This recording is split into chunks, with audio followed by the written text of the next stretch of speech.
The HoneyDew with Ryan Sickler.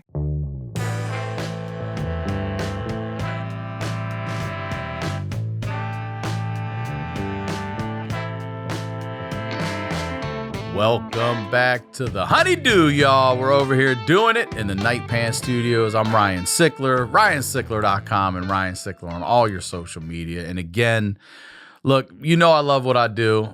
Thank God I'm still here, and I can't thank you guys enough for all your support. So please hit that subscribe on the YouTube channel. Keep watching. Keep telling everybody. We're doing something important over here, all right? And if you have to have more, then you got to check out the Patreon. I know I say it every week here, but I think it every week on that show. What are we going to hear that's different from last week? And every week, y'all fucking bring the heat. So it's called The HoneyDew with Y'all. It's your stories. And they're the wildest fucking stories of anything I've ever heard in my life. It's only $5 a month. And if you sign up for a year now, you'll get over a month free. You get The HoneyDew a day early. You get it ad free. And you get it at no additional cost, all right? And if you're looking for a new podcast to listen to, then go listen to my old podcast, The Crab Feast. Yeah, I'm promoting an old podcast. It's a 7.5-year library. And if you listen to 2 episodes a week, still going to take you 3 years to get through it, okay? So go listen, subscribe. It's a great storytelling podcast. And that's the biz here. Now, you guys know what we're doing over here. I always say we highlight the lowlights, and these are the stories behind the storytellers.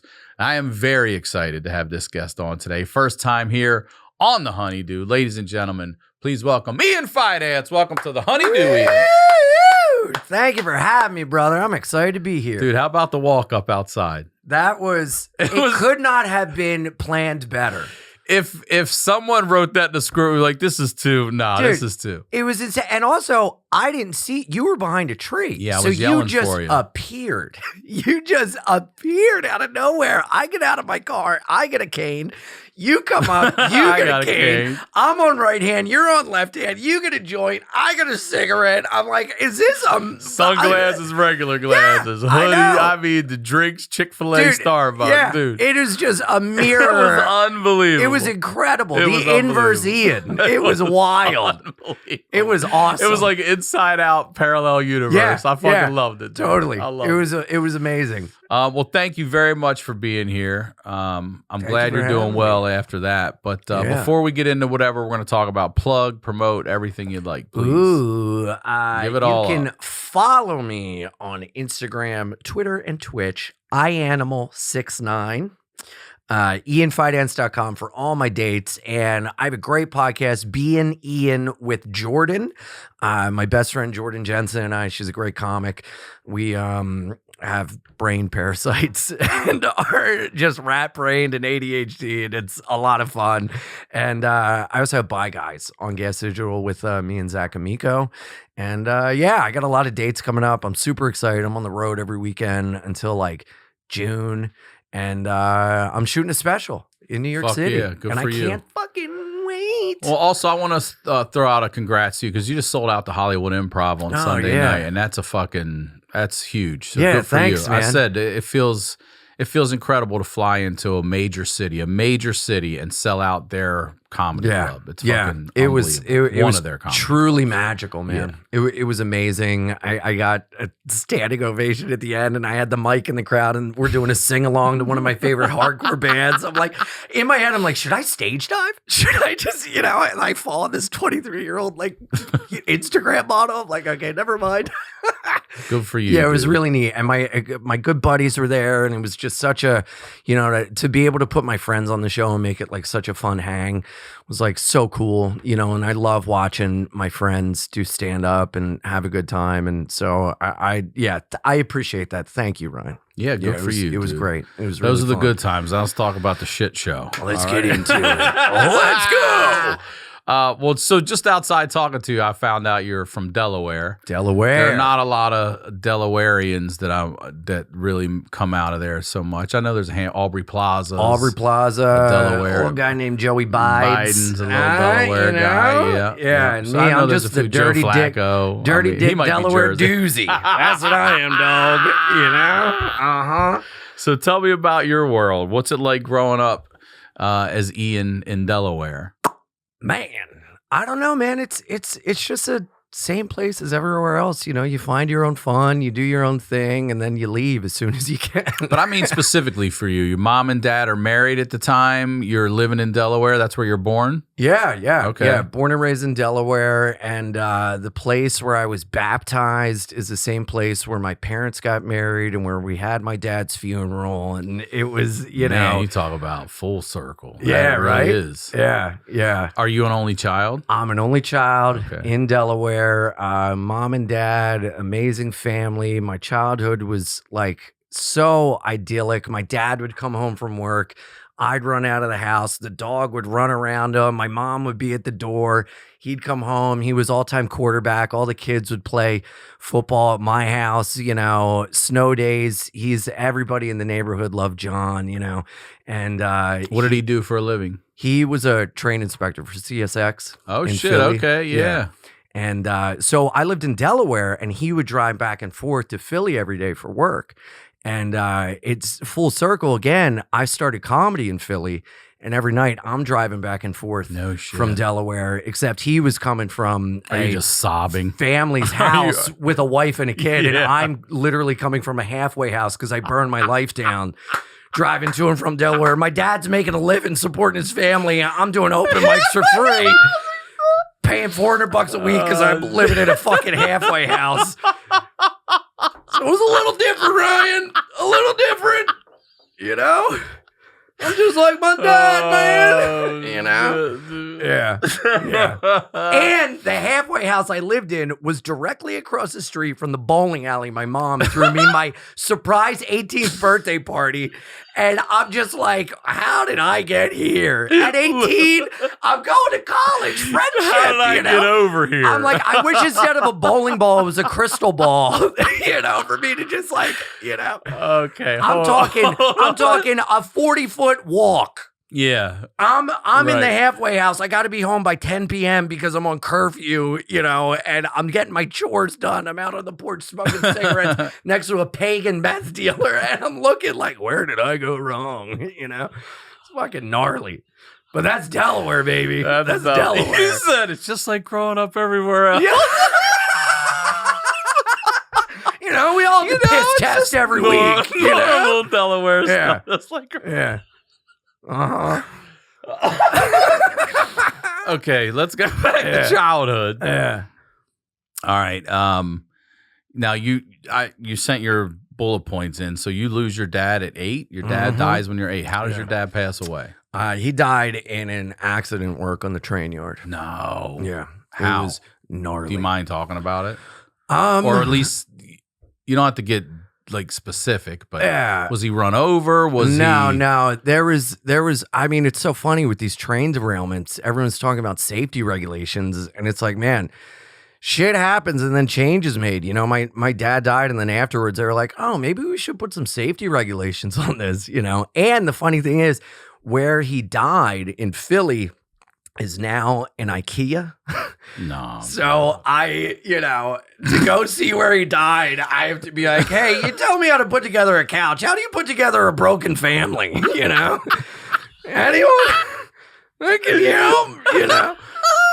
But matter of fact, dude, I headlined the Philly Punchline. It was amazing. All my guys I started with in Philly came, and you know, I sold well. It was like old boy comes home. You know, Yeah, it's a fun club. and we went to IHOP on a Sunday, and I got to like buy breakfast. I was like, man, and then I'm putting it together. I go, oh my god, I can walk from this IHOP to where my dad died. This is crazy. It was like such a moment of like things coming together. And I didn't cry. I didn't know sad. Dude, I went, I laughed, I talked to him. Bought 3 futons. Bought 3 futons. I brought over eggs for him. I brought over moons on my hammy, you know.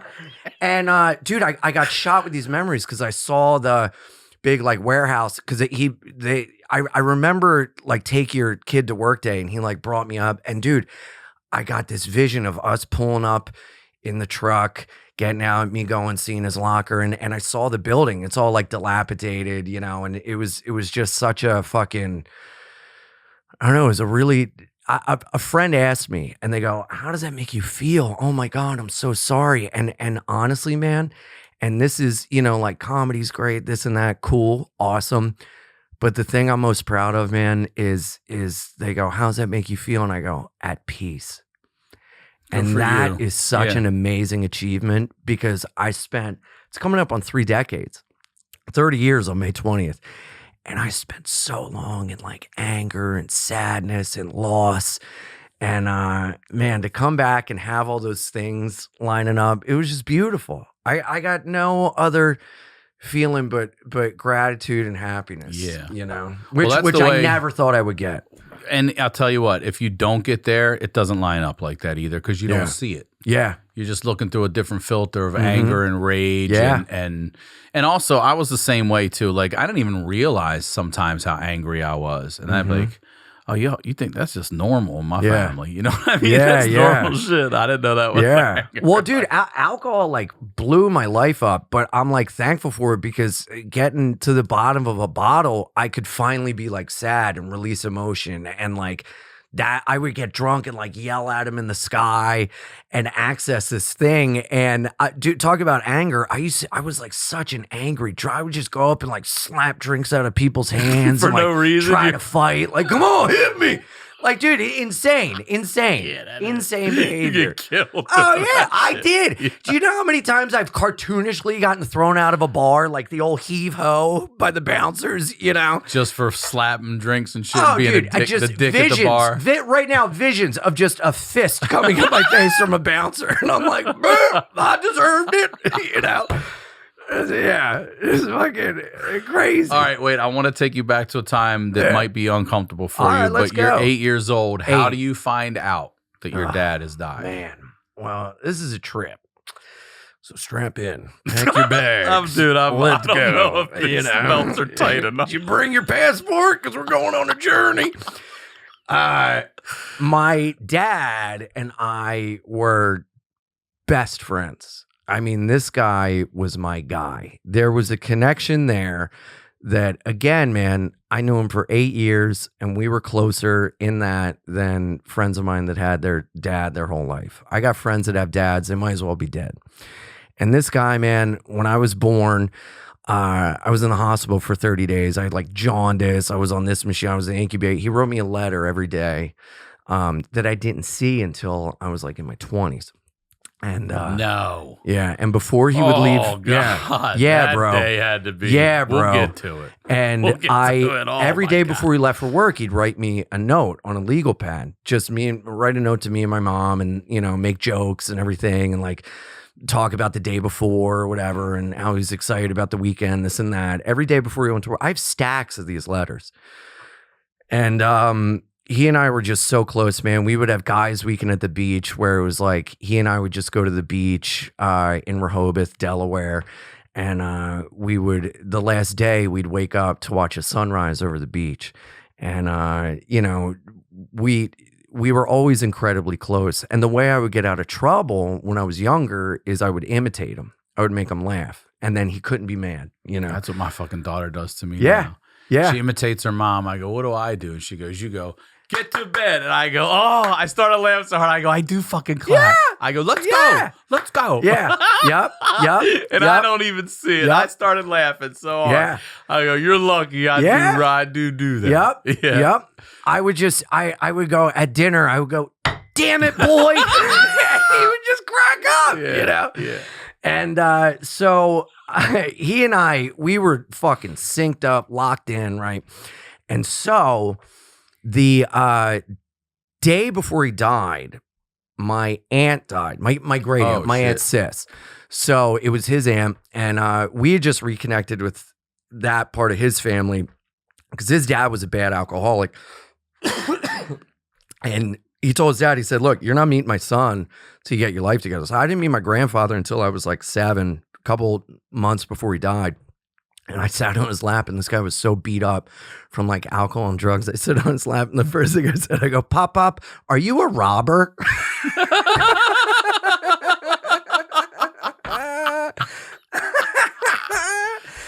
But as a matter of fact, when that dude was dying in the hospital, I'll never forget this. Me and my dad and my grandpa's like brothers and everything, we were all in the room. He's in the bed. And he goes, and he couldn't talk, and he just like mumbled something, and all of us just broke down laughing. I just remember like that moment of like laughter brought these Fidance men together, you know. That was like really cool. And so we connected with his side of the family, and the day before my dad died, my Aunt Sis died. So we're all, you know, at the house talking, and we're. And I don't mean to interrupt, but your great aunt dying the day before your father, is that your first experience with death? No. My grandfather, my dad's dad, died in like 91. How old were you then? 6. Man, so you're getting it 6, 7, 8. That's bang, bang, bang. Yeah, I mean, but Jesus. I saw that was like I only saw my dad cry 2 times when his dad died, and when he had knee surgery, and I just heard him on the steps going down the steps because he was like in such pain, you know. But my Aunt Sis died. We're all at the house, and you know, I from a young age, dark humor and, you know, gallows humor was what got us through. And we're like laughing because my dad's like, boy, you better hope I go before your mom, because if not, you're in for a world of hurt. Because my mom was very like coddle, you know, and my dad was like the strict. I had like these like rule, and I loved it. I loved the discipline and like, you know, like bedtimes and like rules. You know, I work better on structure, and I've, you know, after he died, I never had it. Yeah. And you know, we're all laughing about that and everything. And the next morning, I wake up. And it's like 4:30 in the morning. He's getting ready for work. And I go to the bathroom. I go, Dad, don't go to work today. Stay home with me. I'll take off from school. Please don't go to work. And I'm hugging his leg, begging him not to go to work. And he's going, no. I go, something bad's going to happen. He goes, you're just upset. You said this. Yeah. You're just upset that Aunt Sis died. It's okay. Tuck me into bed. He goes, I'll pick you up after school. We had baseball. And, you know, I love you. And we kiss goodbye. And then I go to sleep. And I have a dream that he died. Are you fucking? I swear to God, something bad's gonna happen. God. Then you go to bed and you have a God. dream about this. I dream he dies. Do you remember the dream? Do you remember how in the dream? I just remember him dying. Okay. And I was very like, I loved God when I was younger. Like I wanted to be a priest, you know.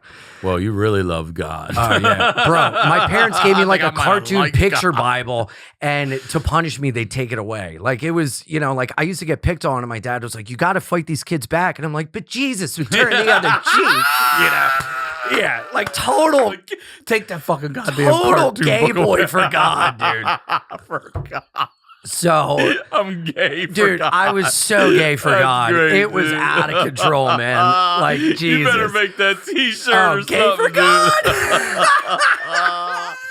Oh, Yeah. shit. Yeah, dude. It's gonna be a big seller in the Midwest, Oh, yeah. dude. Oh, yeah. Oh, shit.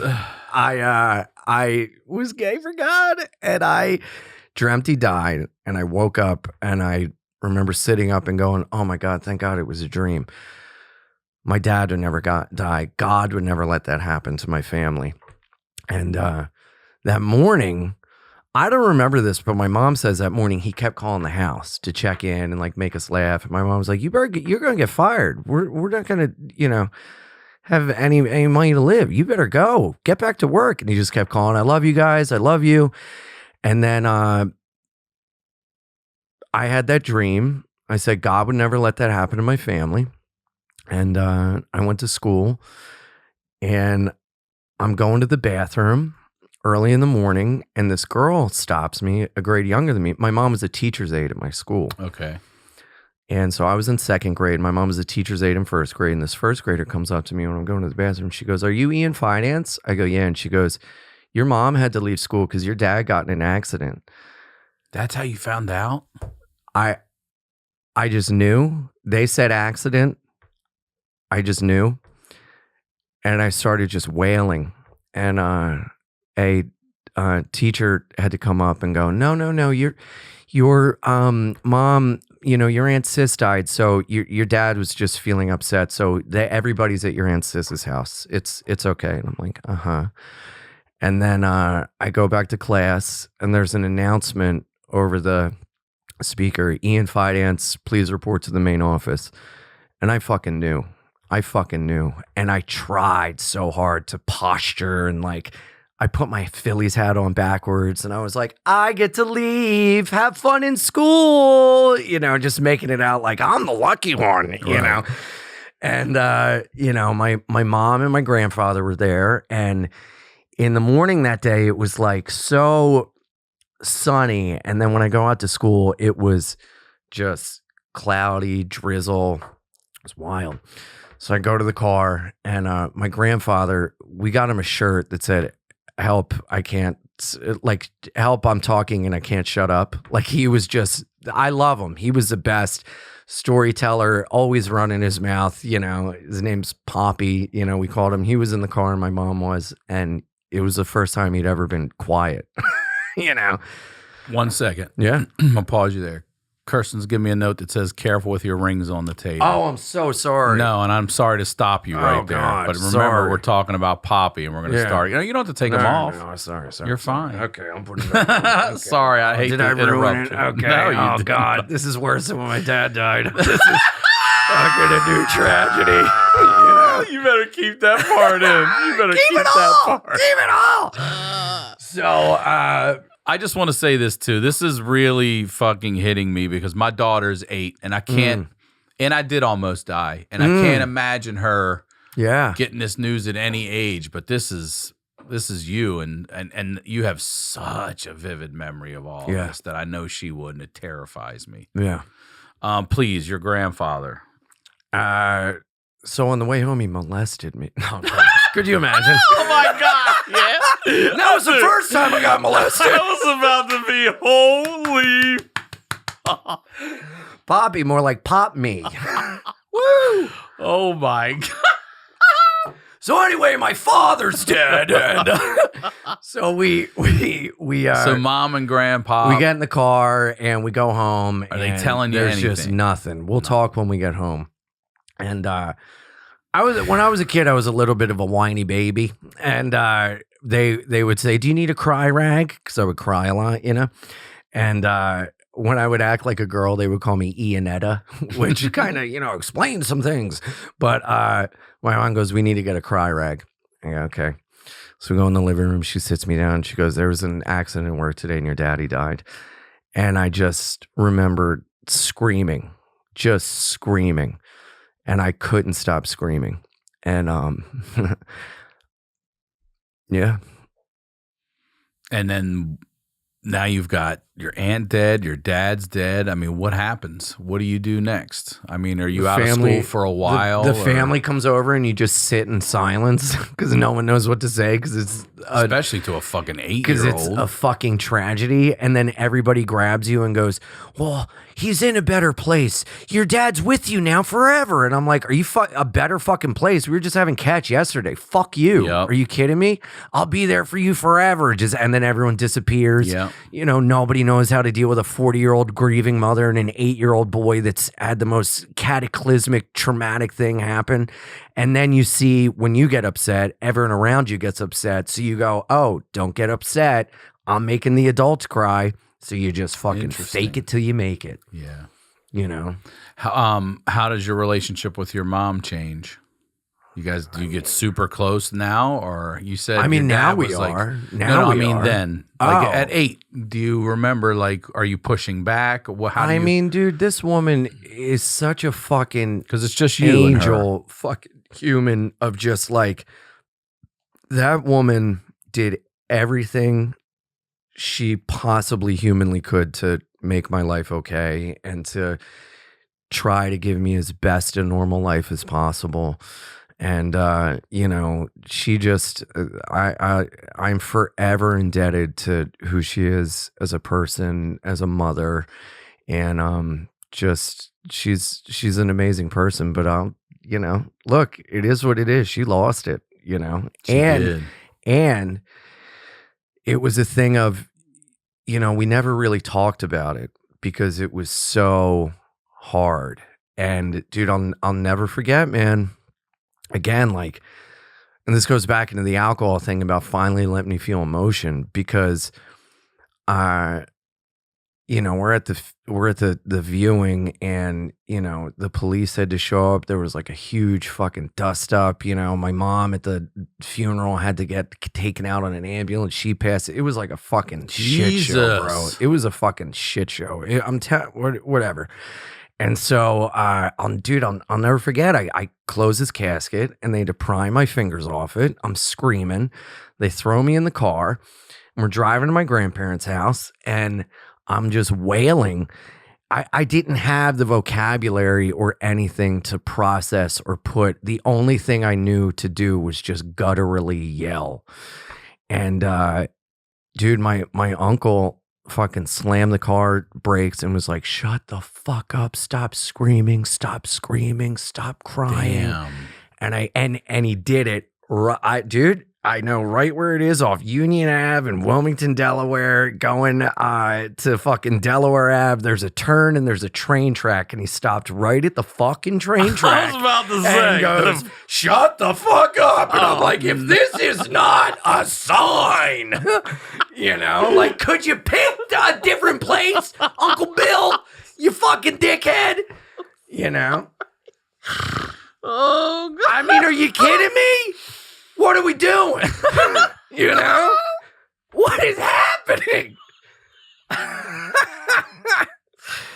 Oh my God. Yeah, bro. So who, if anyone, then becomes your male influence in life? Does your mom Poppy. remarry? It's your Poppy. grandfather. Okay. He stepped up, and and the thing about him, man, is he had a son, my Uncle Danny, who, this guy, man, I understood him once I became a drug addict and an alcoholic, in a way that I wish today I could share with him. But it's hard to have that conversation when a guy blows his head off. Anyway, so okay. So you can't have that conversation even if he'd like to. Woo! Thanks a lot, Vietnam PTSD. And again, alcohol, this motherfucker, the only times he talks about Vietnam is when he's fucking loaded, telling me what it's like to shoot a man in the face. And I'm like, How old are you? Uncle Danny, I'm fucking in my teens. What are you doing, Uncle Danny? This motherfucker used to get loaded and call me and tell me he's going to kill himself while I'm playing Sonic the Hedgehog. And I'm like, Uncle Danny, I'm trying to collect the rings right now. Can you hold off? I'm going to kill myself if I don't pass this level, I mean, what are you doing, bud? Sorry, my mom's not home. Yeah, I'll be the suicide hotline. Come on. I got the phone here, like, yeah, rope, chair, Like, what the fuck, Danny? But he was in Vietnam at 19. Fucked him up, bro. I mean, I can't imagine anyone that went to any war at 19 they're kids that aren't fucked up, bro. Show me one person that went and saw anything like they saw that came back and they were like, nerve he's a damage better from person Ancient for Orange. it. He's going around pulling his buddies' bodies out, like he was guarding weapons caches, shooting guys in the head. I'm like, and this motherfucker, I mean, good God. I today I can love him so much, and I wish I could have this conversation with him. But, I couldn't see it at the time, but he was Mr. Promise. He was, I'll be there for you always, and then just never, never, never. And I get it, man. I get it. And it's so funny, when I got sober later, I met his stepson, Michael. And he was telling me stories about my Uncle Danny, about him and his friends would come home loaded, and Danny would be just in his underwear, fucking in the bag, just fucking, whatever, man. And it's so funny now. Like, dude, my grandfather caught him snorting cocaine, and because he had to move back into my grandparents' house when he was like in his 50s, he's in his underwear snorting cocaine, and my grandfather's so innocent. He's Uncle Danny's like over the table, and he's like, whoa. And my grandfather comes in. He thinks he's trying to have sex with the dresser. He like didn't understand. He's like, Danny's out of control. He's, what are you doing, Danny? Because he's half naked. And God forbid my son's on coke. It's just fucking out of control, man. Out of control. He's like, he's having sex. I know he's divorced. I mean, it was a fucking nut house.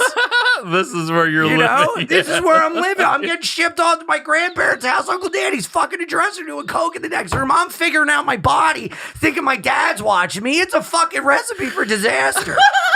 All these people like, your dad's with you forever. I'm like, well, this would be great when I find jerking off and gay porn. This won't fuck me up. You know?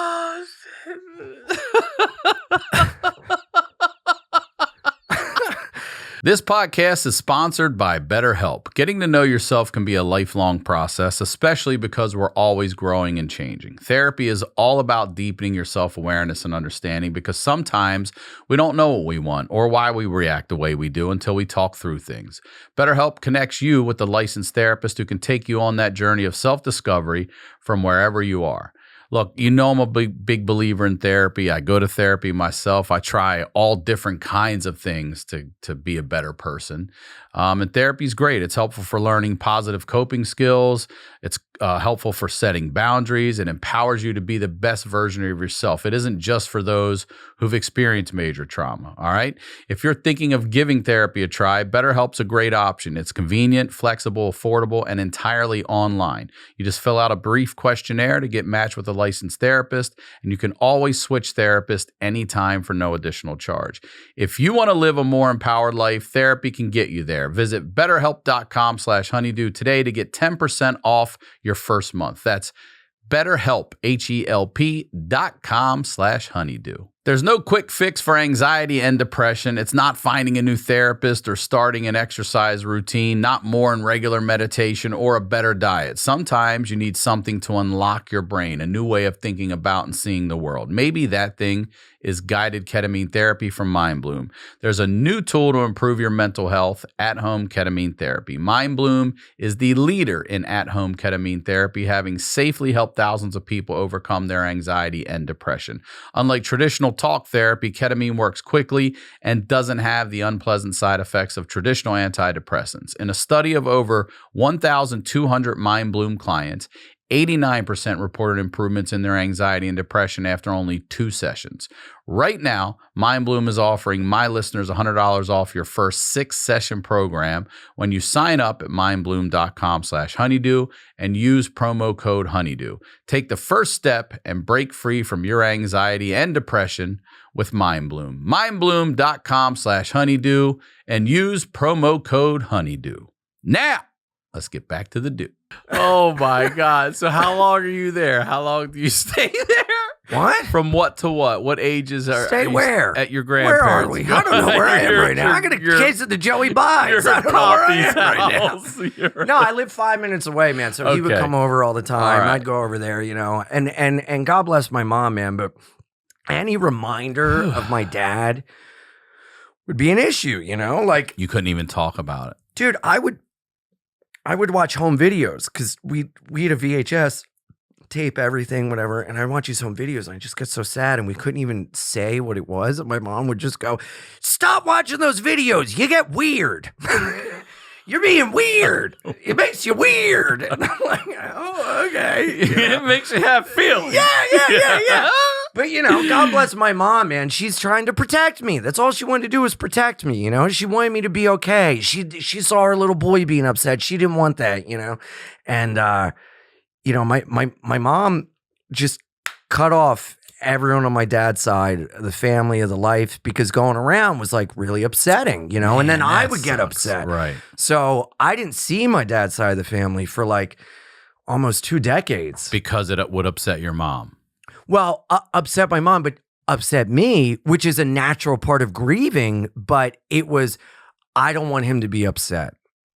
You know, again, protecting, and I understand that now. You know, and what the fuck are you supposed to do? You're fucking 40. Your husband dies. You got an 8-year-old that's fucking nuts. You know, like, what do? You try to fucking protect him as best you can. And so, you know, that's what she did. And God bless her, man. She's the fucking best. But it was, you know, I was at my cousin's house every weekend. They were at mine. You know, these girls were like my sisters.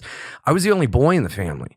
So it was all me and all the girls. And then I was raised by, you know, women. And did you, I mean, you're losing your best friend, your father, 8 years old. Did you have anxiety about losing your mom? Oh, as yeah. well? You do? Oh, yeah. Dude, I couldn't sleep at kids' houses. I would go to sleepovers and just start screaming that my mom would die and she would have to pick me up. And then, like, you know, you're like hanging out with your friends at 8 and you just start like yelling and they're like, I don't want to go to that kid's house anymore, you know? Yeah. And I used to get so mad at my friends who like wouldn't love their dads or would be like, I hate my dad or whatever. Oh God, that would fucking really steam me up, man.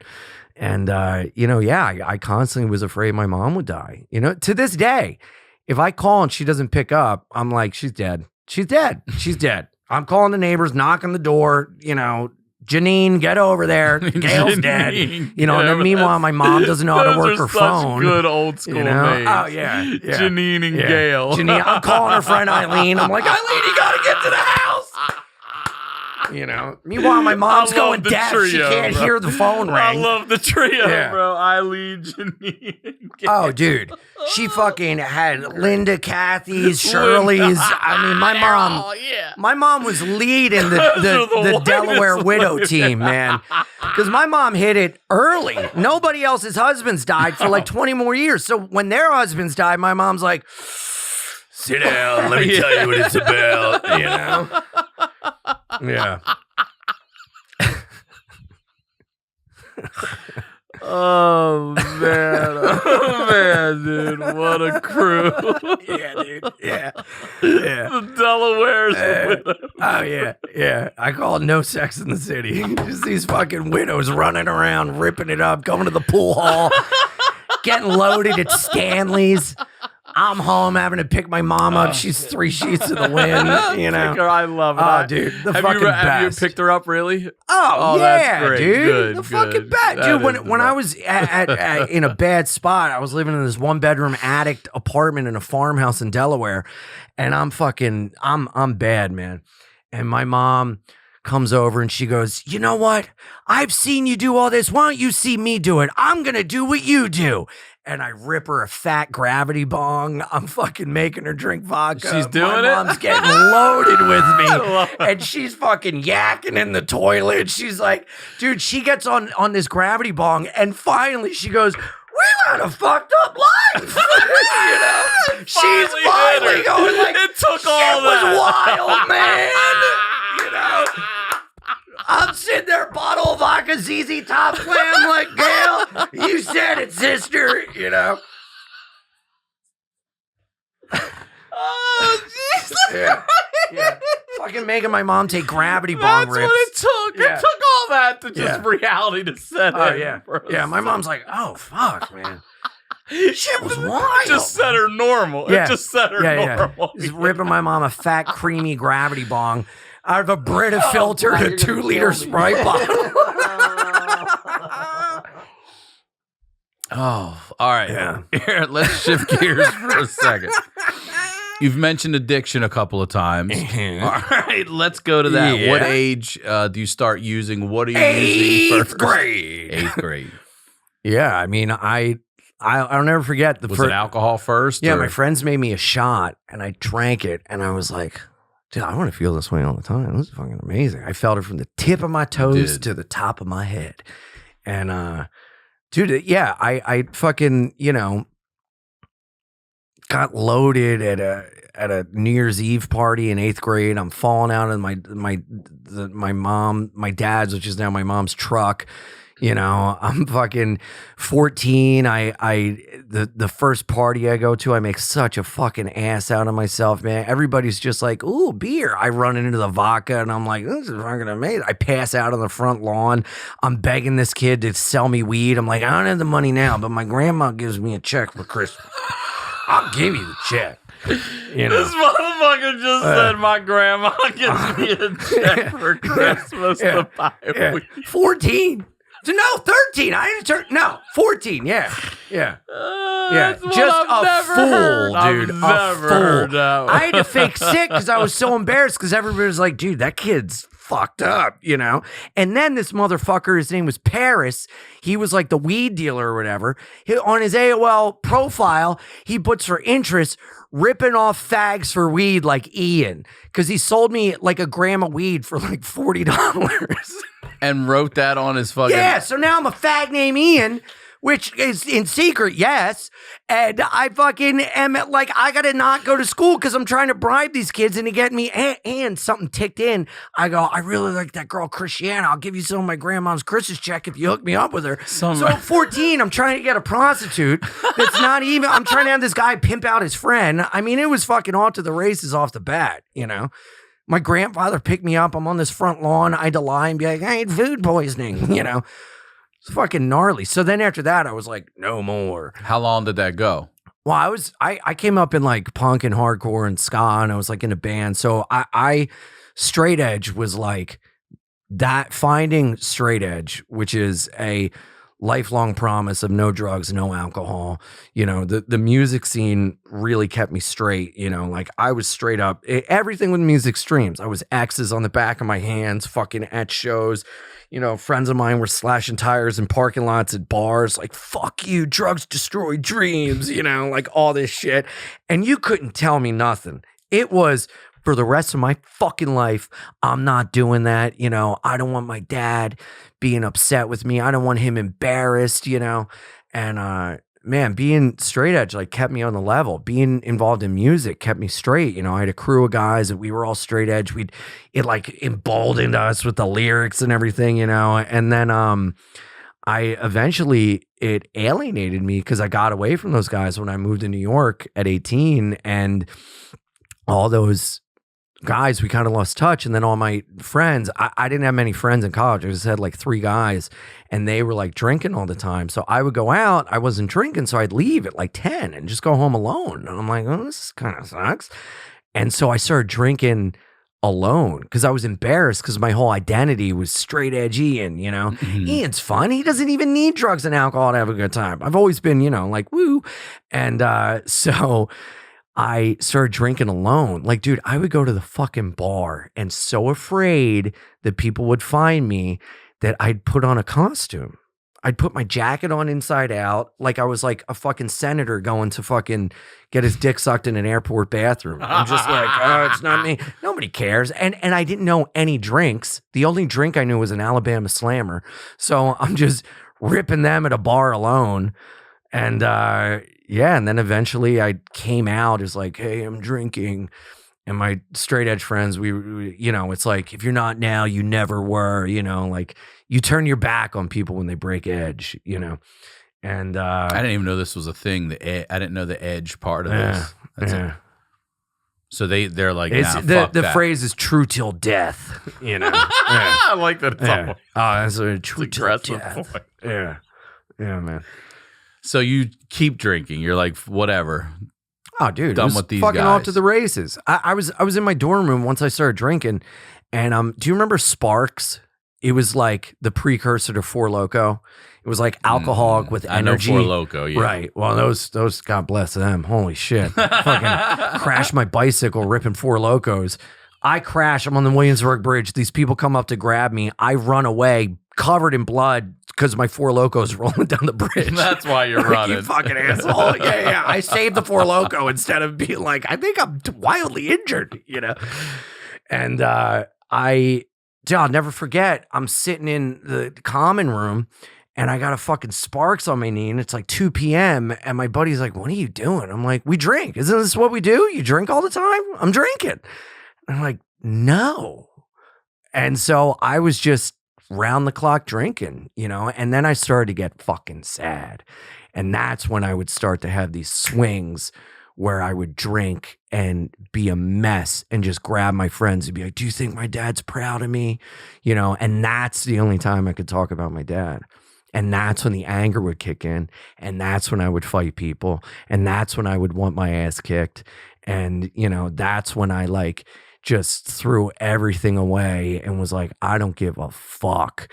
And that's when I was just in a fucking, I barely took a fucking sober breath from like, I don't know, like 21 until, I tried to get sober in 2008.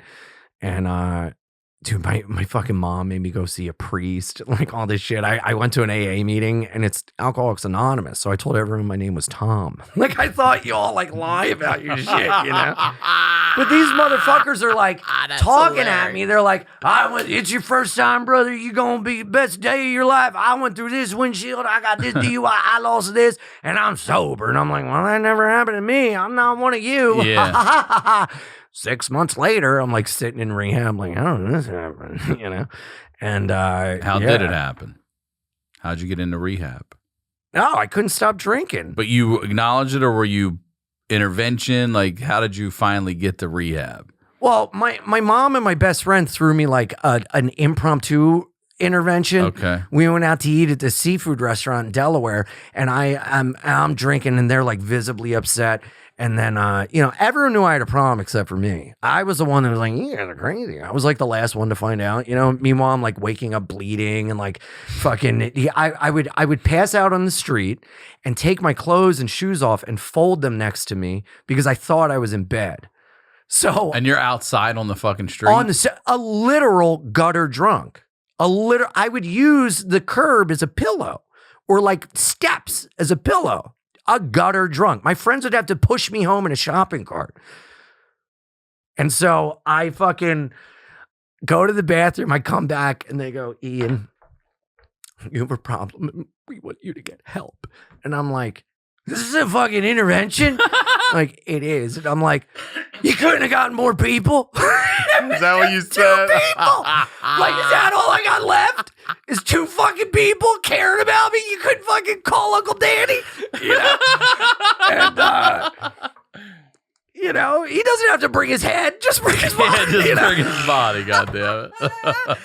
And so I was a carpenter at the time. I ended up losing my job. Not even losing. I just kept missing work, showing up late, drunk on the job site. And I woke up, I was drinking, I was going to be late. And I called my boss. I go, Gene, I got in a car accident. I'll be to work. And he goes, okay, cool. Yeah, just bring the accident report and, you can come on the job site. And I'm like, oh, yeah, no problem. So I'm literally fucking Googling accident reports that I'm going to try to Photoshop to put my info on. And I can't find it. So I go outside and I just start kicking my car and like trying to knock my bumper off to make it look like I got in a fucking accident. Yeah. I knocked the mirrors off, I'm kicking it. Meanwhile, I locked my keys inside. I called a friend to pick me up. He pulls up. I'm like, hey man, how you doing? You got a key to my place. Can you just let me in, And I show up. Meanwhile, the only thing I could knock off was a fucking side mirror. And I go, Gene, hey, sorry, I got in an accident. He goes, did you just not show up to work because your side mirror was broken? And I go, look, man, I got a problem. I can't stop drinking. He's like, leave, get your shit together. And so I went to an outpatient place and I just went in and I was like, hey, can I just get a note that says I'm getting better? Can you just give me a note that says he's going to get sober or something? And they're like, put your arms out. And I go, okay. And I'm like shaking. And they're like, when was the last time you had a drink? And I was like 7. And this was like 10 or 11 a.m. And they're like, do you realize that you're going into withdrawal? And I go, no, this happens every day. I get sick. I get colds. I keep getting sick. Yeah. And I just didn't know I was going through withdrawals. And then I just knew when I drank, that'd make my cold go away, So they go, look, you go to this place, you'll be there for like 2 days, blah, blah, blah. And I'm like, all right, whatever. I'm going to get my job back. So I go and, I fucking get loaded before I go. And then, no, I didn't get loaded. I just had like an airplane, little kicker of vodka. And then I go in and I end up staying for 35 days. Damn, 35 days. Yeah. Okay. And, I didn't do it right at all. I fought the hottest chick there. We shacked up. I let her wear my Phillies hat so everyone knew she was mine. I had to be top dog. And when you got a full set of teeth in a job, you're like the king of rehab. Dude, we're playing football. I'm stiff arming heroin addicts, fucking making it look like I'm the fucking man, you know? The Barry Sanders of rehab over here. I'm killing it in the anxiety crayon animation sessions, you know, where you draw your anxiety. I'm like, my picture's the best, you know? That is fucking So great. on the last day of rehab, me and this girl like kiss, you know, and she moves into a halfway house in Wilkes-Barre. I get my job back, you know, and I tell my sponsor this time, like, hey, man, this girl's great. She's up in Wilkes-Barre. We write letters, talking. She can only talk on the phone 10 minutes a day. It's perfect. And he's like, yeah, man, that's where all the good girls are, in halfway houses in Wilkes-Barre, you know. But I got my job back, and I'm ripping and running, dude. I'm doing side jobs. I'm just nonstop, like working, making my money back. And I just ran ragged. I stopped doing what they told me to do, and you know, started relapsing. And how long before your first relapse? Oh yeah, I don't know. I got out in June. I started drinking in like September or something. No, October, November, I think. 3-4 months. Yeah. But I had this moment, man, where, you know, because it was, I went in young and all my friends could keep drinking. And I'm just like, I'm not an alcoholic. I'm just fucking, I can, it'll be different this time. That's the whole fucking thing. It'll be different this time. You know, and my body has an allergic reaction to alcohol where once I start drinking, no matter how hard I want to not to, I just can't stop. But I got a brain that tells me I don't. So my brain, I got a constant forgetter. And every time my brain's like, dude, it'll be different. You won't do this. Don't drink before noon. Don't drink brown liquor. Just drink vodka. Don't drink that. Just drink light beer. Ba, ba, ba, ba. Don't drink. And it's always mental gymnastics to be like, well, no, I can have it. So, dude, I'll never forget. I'm living in this farmhouse, and I'm like drinking real bad, and you know, vodka, getting loaded, high, and everything. And Christmas morning, I wake up and I go, look, man, it's Christmas. Give yourself a gift of sobriety. So I go down, I give my neighbor all my booze, and I go, hey, man, Merry Christmas. I'm getting sober. I can't do this, you know. Meanwhile, him and his girlfriend are watching my cat every time I go away to the hospital and shit. And I'm all the resolve in the world. I'm not fucking drinking. What a gift. Sobriety day, Christmas. Amazing. So I go to a family friend's house at like 2 p.m. and I steal their Jack Daniels and I leave and just go drink alone in my apartment. That's even worse. And I'm like, what the fuck? Well, I done did it again, brother. Oh, you know? no. Yeah. And then like, dude, a couple weeks later, I just couldn't stop. And then, you know, God bless my mom, man. I had to go to, I lost my job again. And I got fired, and I immediately went to the liquor store and got a half gallon of vodka, went home, somehow like called my friend. He came over, tried to steal my vodka, my lifelong best friend. We get in a fight in my kitchen because he's like not, you know, letting me have my vodka. And they take me to detox. I can't get into detox because I'm too loaded. So they got to take me to the hospital. So I'm in the hospital, man, and I'm fucking losing it. They had to put a fucking spit mask on me, yanked my IV out. I'm spraying it on people. I'm fucking take my saline bag and I spike it on the ground like a football. And I'm like, just give me vodka and I'll be fine, you fucking morons, you know? And man, my mom had to come. She had to see that. And it was fucking terrible. I'm strapped down, you know? And so we go to my apartment to get my shit, to pack another bag, gotta go away again. And so my mom's like on my side, like won't leave me because she wants to make sure I don't fucking drink. And I go down to my neighbor's because it's an old farmhouse. I'm living upstairs. There's a 2-bedroom downstairs, an efficiency in the basement, you know. So I go and knock on my neighbor's door, and my mom's like right behind me. And they're having a party, and my neighbor Jess, I'm like, hey, can you watch my cat? I gotta go away again. And her boyfriend Chris hates me, you know. And he goes, is that Ian? Fuck him. He's a piece of shit alcoholic. Don't fucking help him. And dude, I blacked out. And the next thing I know, I am on top of him, choking him. In the middle of this party, fucking everything stops. I'm fucking choking him, and my mom's yanking me off of him. Your and mom. And my mom goes, my son is a good boy. Old Gail coming through, man. Yeah. My son is a good boy. Yeah. Yeah. Still so wholesome. Oh, I love yeah. it. Yeah. She still got my back no matter what. God you know? damn it. Yeah. Yeah. So, So then when do you hit the point where you finally say, all right, oh, bro, enough this of is fucking 2010 and How I'm much coming longer up you on go? 8 years sober. My last drug and drink is 2015. So you do the math. 5 I'm more still years of fighting that. it, man. I'm still fighting it. I'm still thinking I can. Dude, I moved in that halfway house 2 years sober, start drinking in there, moved to New York, let me ask start you fucking this. drinking. When you go into a halfway house, Yeah. doesn't it hit you then like I'm living in a place with these other people and like I'm not in my home anymore? Yeah, it's fucking hell. But I mean, where are you with that? Do you embrace it? I feel like you would fucking. You just said you're the king of the fucking rehab. Oh, with dude, teeth and shit. 110% I embrace it. You do, yeah. Absolutely. I just feel like you're the guy, the same energy. Like I'm just gonna lean into this and fucking rock it. Well, it's a thing of like I wanted to be sober. That's the thing. I would you just did, keep, okay. it was never a thing of Okay. like I don't. It's just it comes creeping in, Got it. and if I don't do my daily maintenance of what kept me sober yesterday and do it today, I'm gonna fucking drink again. Right. So I would start to make money. I'd start to fucking this girl or this or that.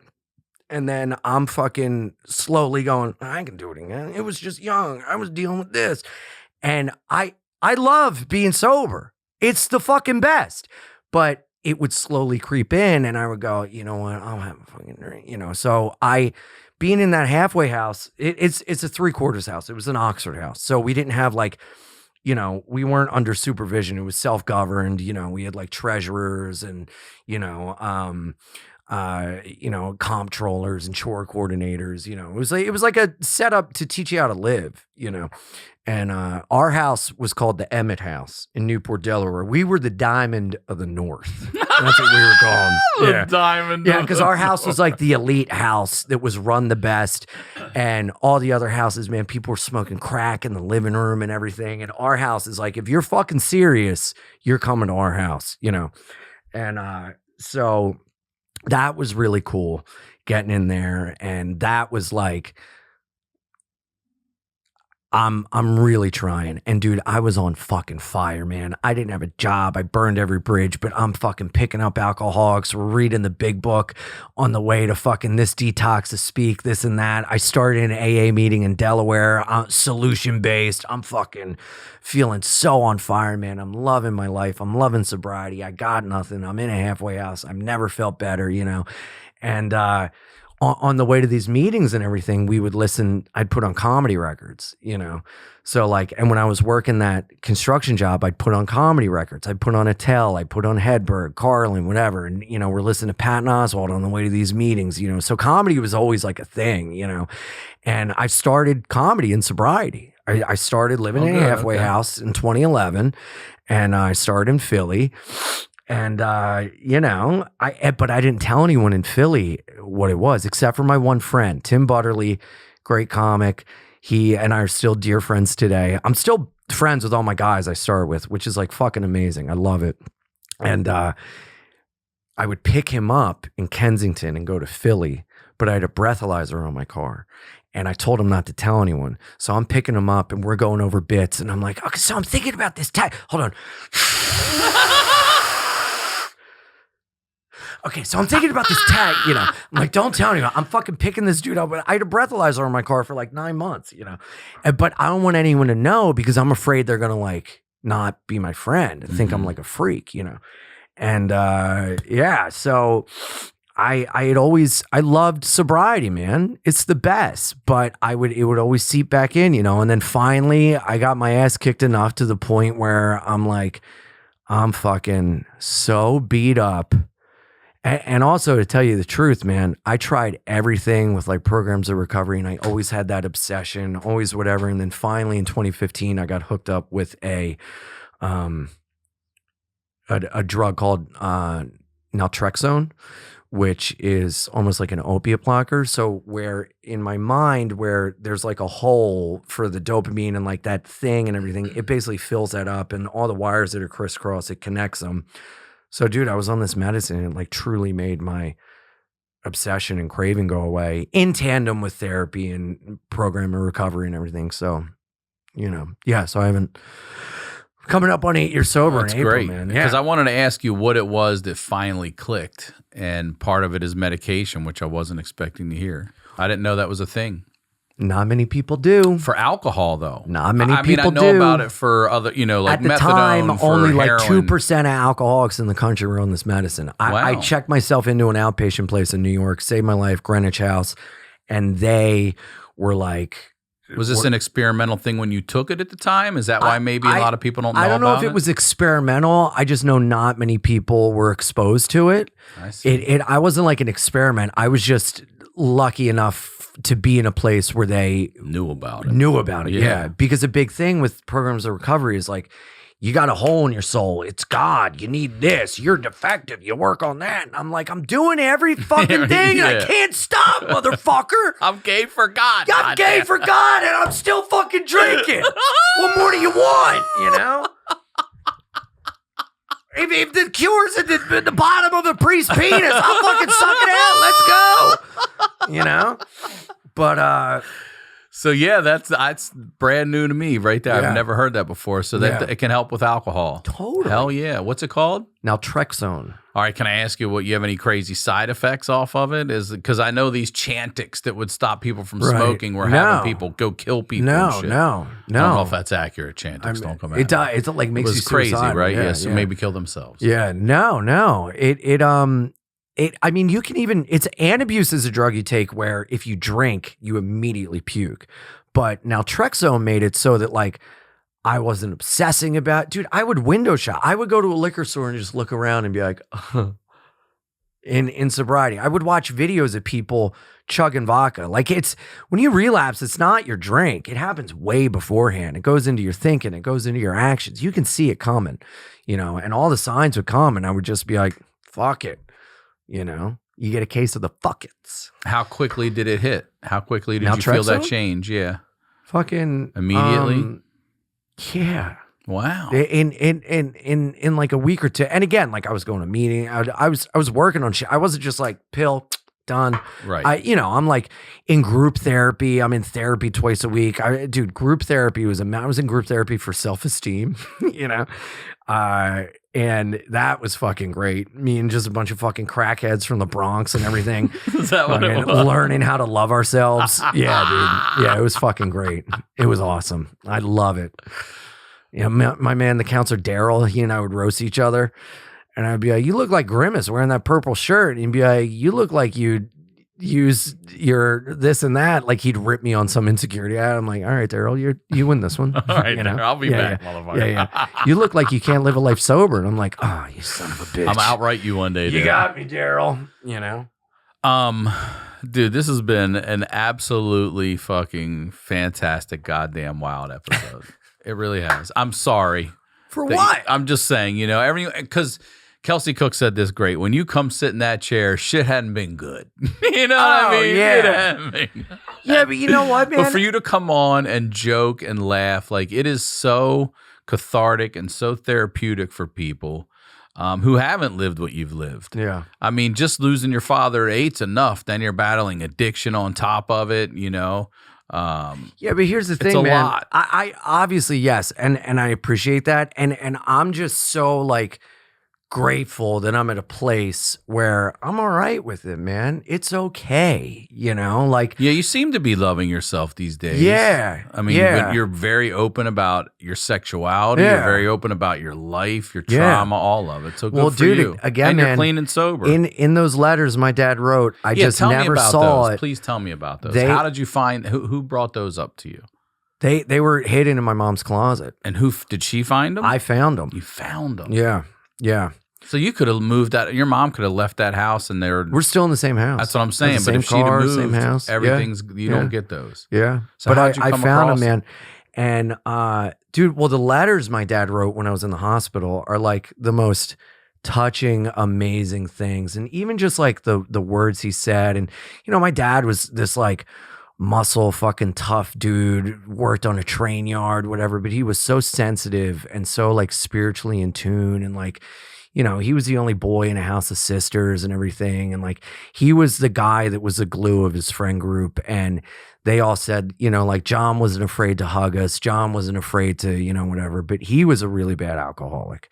He was a really bad drug addict. And then he stopped. And in these letters, I also found a journal of his that he kept when he was like 24, 25. And in the journal, when he met my mom, he was keeping a journal. And so it was pretty wild, man. And again, like me and my dad, he's here. He's with me. I see him. I talk to him. I believe in spirits. I believe in when we leave a thumbprint on people, and it's up to us to see their spirit in others and in ourselves and in little things. And I don't know if I believe in heaven and hell, but I believe in a memory. And heaven is, if you live a good life, you leave a heavenly memory with people. And if you live a shit life, you're living in hell because people are going to hate you. And this man is living in heaven in my mind's eye. And man, when he was talking about my mom, before he met her, he was writing in November of 1980. He was writing for the date December. And he goes, and it kept getting crossed out right in November. And he goes, I don't know why I'm writing November. I don't know why I'm writing December.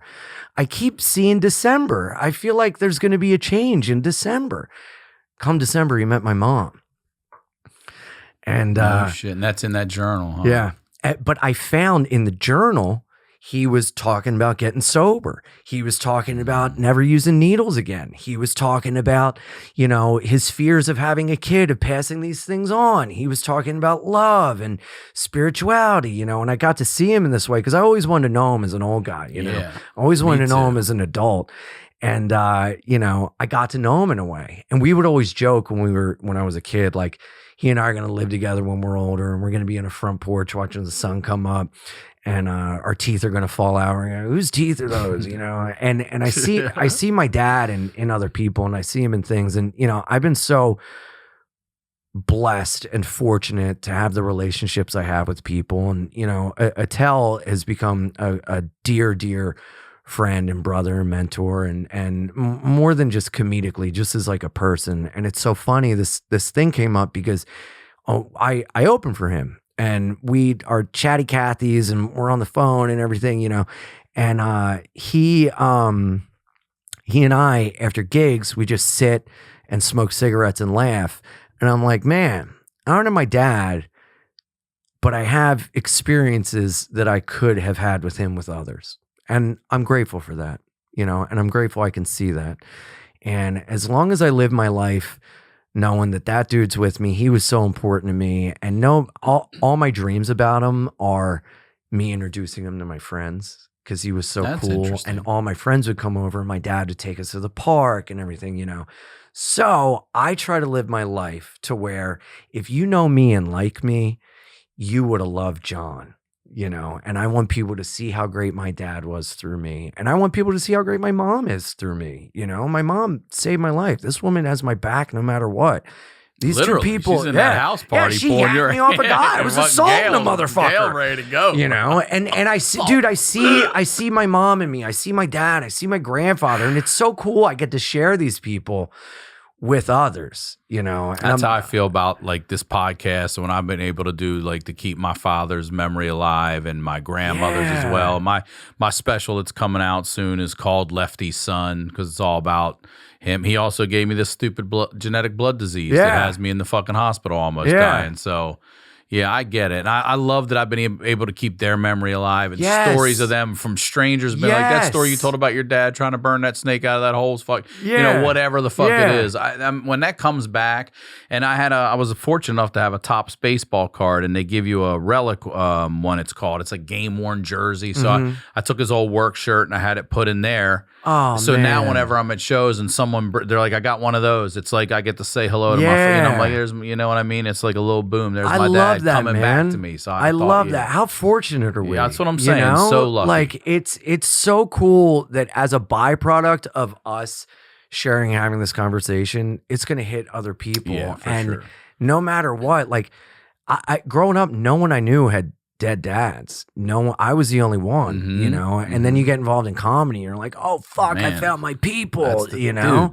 And it's the same thing I said. I never related to anybody, even parents. Yeah, Parents don't. Their parents were still alive. My friends' parents. They don't even know how to talk to me or what to say to me in their defense.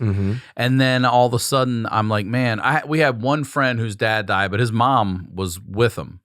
Our mom had already left and was like, good luck to you motherfuckers. yeah. So it was different for us. We didn't know anyone like that. Damn. And you don't talk to you can't relate to anybody like that.